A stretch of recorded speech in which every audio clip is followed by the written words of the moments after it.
अस्सलामुअलैकुम, it's me doctor Warda Sikandar, consultant nutritionist and dietitian. नज़ायर news की तरफ से आज जिस टॉपिक में मैं बात करने जा रही हूँ वो है balance diet. Diet is what, जो हम खाएंगे तो खुराक एक ऐसी चीज़ है, अगर हम ठीक खुराक खाते हैं तो हमारी सेहत बेहतर होती जाती है, और अगर हम गलत खुराक खाते हैं तो वो गलत खुराक हमारे लिए पॉइजन और बीमारियों का घर होती चली जाती है। तो अब जो है वो सबसे पहले आपको मैं बताऊंगी कि बैलेंस डाइट एक्चुअली होता का क्या है। बैलेंस डाइट में मौजूद हमारे पास 5 मेजर फूड ग्रुप्स होते हैं, जिसमें शामिल सबसे पहले carbohydrates, proteins, fats, fruits and vegetables और डेयरी शामिल है। कार्बोहाइड्रेट्स जो होती हैं उनका मेन मकसद हमारे जिस्म को एनर्जी प्रोवाइड करना है। अगर कार्बोहाइड्रेट्स के सोर्सेज की बात करती चलूँ तो उसमें हमारे पास रोटी आ जाती है, चावल आ जाता है, जौ आ जाते हैं, ब्रेड आ जाती है। These all are the sources of carbohydrates. लेकिन मज़े की बात यह है कि कार्बोहाइड्रेट्स हमारे पास 2 तरह के होते हैं। एक होता है रिफाइंड कार्ब्स और एक होते हैं हमारे पास कॉम्प्लेक्स कार्ब्स।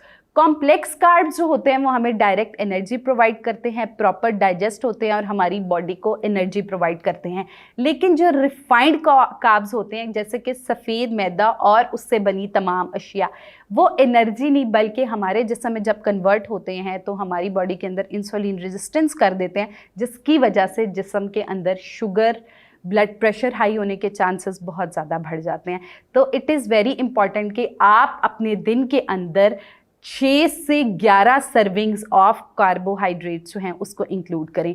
सेकंड जो है वो फूड ग्रुप जो है वो आ जाता है हमारे पास प्रोटीन्स। प्रोटीन्स जो होती हैं वो हमारे जिस्म में ग्रोथ और डेवलपमेंट का काम करती हैं। जिस्म के उम्र के हर हिस्से में हमारी बॉडी को प्रॉपर ग्रोथ और डेवलपमेंट की ज़रूरत होती है। हमारे पट्टे, हमारे दिमाग, प्रोटीन्स जो होते हैं एक्चुअली बिल्डिंग ब्लॉक्स होते हैं हमारे जिस्म के। तो प्रोटीन्स के जो सोर्सेज हैं हमारे पास 2 तरह के होते हैं, एनिमल प्रोटीन और plant based protein. Animal proteins गोश्त और अंडे, ये तमाम जो हैं हमारे पास एनिमल प्रोटीन होती हैं। प्लांट बेस्ड प्रोटीन्स जैसे कि दालें आ जाती हैं, चने आ जाते हैं, लेग्यूम्स आ जाती हैं। अब हमारी बॉडी को एनिमल प्रोटीन्स भी चाहिए होते हैं, प्लांट बेस्ड भी प्रोटीन चाहिए होते हैं। तो अगर आपके घर में छोटे बच्चे हैं तो आप कोशिश करें उनको दोनों का जो है वो इकट्ठे मिला के सोर्सेज दें, क्योंकि उससे क्या होता है कि हमारी बॉडी के अंदर प्रोटीन्स की एब्जॉर्प्शन बढ़ जाती है। जैसे कि जो है आप शामी कबाब दे सकते हैं, आलू गोश्त, ये कुछ ऐसी रेसिपीज़ हैं जिसमें हमारे पास दोनों प्रोटीन के कॉम्बिनेशंस जो हैं वो आ जाते हैं। उसके बाद थर्ड फूड ग्रुप की मैं बात करती चलूँ वो है हमारे पास फैट्स। अब फैट्स जब भी हम सुनते हैं तो हम समझते हैं जी कि फैट्स यानी वज़न बढ़ेगा, fats are not good for health, fat से जी तो दिल की बीमारियां होती हैं, दिमागी अमराज होते हैं। जबकि गुड फैट्स जो होते हैं वो हमारी बॉडी से बैड फैट्स को रिमूव करने में हेल्प करते हैं। Fats are also very important for our health. हमारे जो दिमाग है उसमें मौजूद न्यूरोट्रांसमीटर्स के लिए फैट्स जो हैं वो बहुत ज़्यादा इंपॉर्टेंट है। उसके अलावा हमारे जिस्म में जो हार्मोन्स हैं वो एक्चुअली फैट्स से बने हुए हैं। तो हमारी बॉडी के हार्मोन्स रेगुलेशन के लिए, ब्रेन एक्टिविटीज़ के लिए इट इज़ वेरी इंपॉर्टेंट कि हम गुड फैट सोर्सेज जो हैं वो अपनी खुराक में शामिल करें।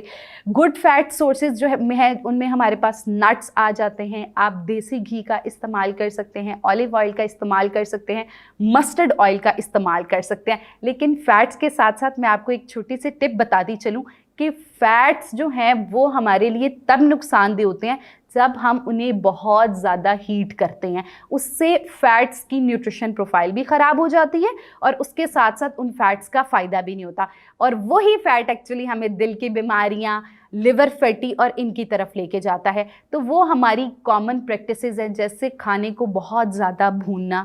ये उससे क्या होता है कि जो फैट होते हैं उनके अंदर ऑक्सीडेटिव स्ट्रेस बढ़ जाता है, जिसकी वजह से कैंसर्स और इस दिल की बीमारियां और ये अमराज बढ़ जाते हैं।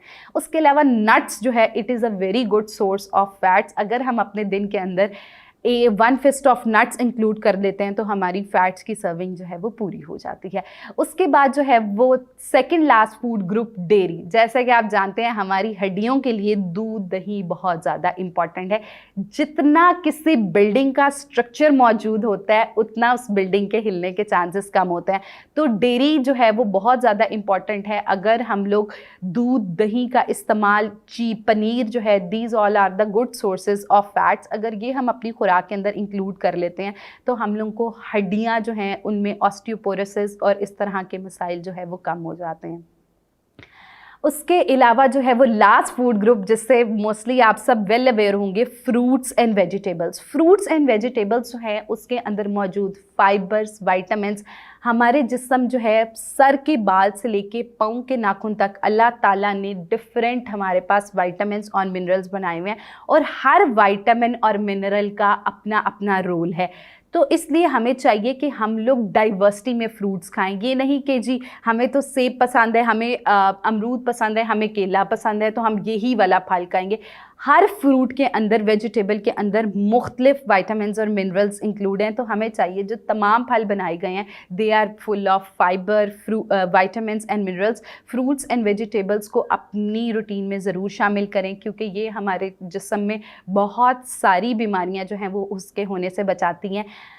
अगर हम अपनी रूटीन के अंदर ये 5 फूड ग्रुप्स इंक्लूड कर लेते हैं तो हम बहुत सारी बीमारियों से बच जाते हैं। हर बीमारी की मेजर वजह जो है वो हमारे पास खुराक की कमी या फिर खुराक की ज़्यादती होती है। जैसे कि देखा जाए अगर किसी इंसान को शुगर होती है तो उसमें क्या होता है कि उस इंसान की कार्बोहाइड्रेट्स का लेवल ठीक नहीं है।